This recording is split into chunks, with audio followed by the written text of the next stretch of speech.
আসসালামু আলাইকুম রহমতুল্লাহি ওবারাকাতুহু। সুপ্রিয় দর্শক, পবিত্র মাহে রমাদানে রোজাকে পবিত্র রাখতে কিছু কাজ বর্জন করতে হবে। এমন কিছু কাজ রয়েছে যেগুলোর কারণে রোজা মাকরু হয়ে যায়। আর মাকরু বলা হয় এমন কাজ যেগুলোর কারণে আমলের সওয়াব কমে যায়। চলুন জেনে নিই কোন কোন কারণে রোজা মাকরু হয়।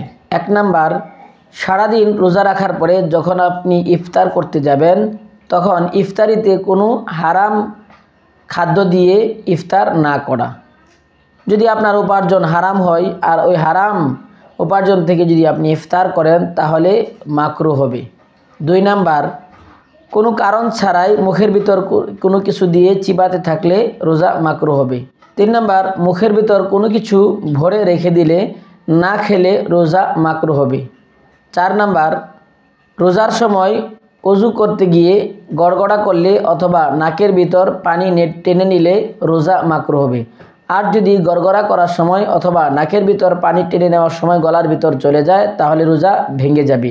5 নম্বর, মুখের লালা স্বাভাবিকভাবে গিলে নিলে রোজার কোনো ক্ষতি হবে না। তবে যদি মুখের ভিতর লালা জমিয়ে রেখে ওই লালা গিলে ফেলা হয় তাহলে রোজা মাকরু হবে। 6 নাম্বার, রমজানের সারাদিন শরীর নাপাক রাখলে রোজা মাকরু হবে। 7 নাম্বার, পাউডার, পেস্ট এবং মাজন দিয়ে দাঁত পরিষ্কার করলে রোজা অবস্থায় মাকরু হবে। রোজা অবস্থায় আমরা পাউডার, মাজন অথবা পেস্ট ব্যবহার করব না। মেসওয়াক দিয়ে আমরা দাঁত পরিষ্কার করব। 8 নাম্বার, গোল ব্যবহার করলে রোজা মাকরু হবে। আর যদি গোল গলার ভিতর চলে যায় তাহলে রোজা নষ্ট হয়ে যাবে। 9 নাম্বার, রোজা রেখে কারো গীবত করলে অথবা পরনিন্দা করলে রোজা মাকরু হবে। 10 নাম্বার, মিথ্যা কথা বলা মহাপাপ। রোজা রেখে কেউ মিথ্যা কথা বললে রোজা মাকরু হবে। 11 নাম্বার, রোজা রেখে যদি কেউ ঝগড়া বিবাদ করে তাহলেও রোজা মাকরু হবে। যদি কেউ আপনার সাথে ঝগড়া করতে আসে তাহলে বলে দিবেন আমি রোজাদার।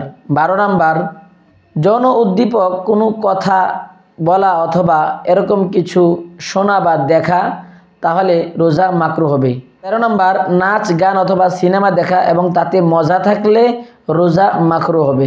14 নম্বর, রান্নার সময় রোজাদার যদি কোনো খাবারের টেস্ট নিয়ে দেখে অথবা লবণ চেয়ে দেখে অথবা স্বাদ নিয়ে দেখে তাহলে রোজা মাকরু হবে। তবে বিশেষ প্রয়োজনে, যেমন কোনো জরুরি প্রয়োজনে যদি এরকমটি করতে হয় তাহলে জায়েজ আছে, মাকরু হবে না। আল্লাহ তাআলা আমাদের সকলকে রোজা অবস্থায় মাকরু কাজগুলো থেকে বেঁচে থাকার তৌফিক দান করুন। আসসালামু আলাইকুম ওয়া রাহমাতুল্লাহ।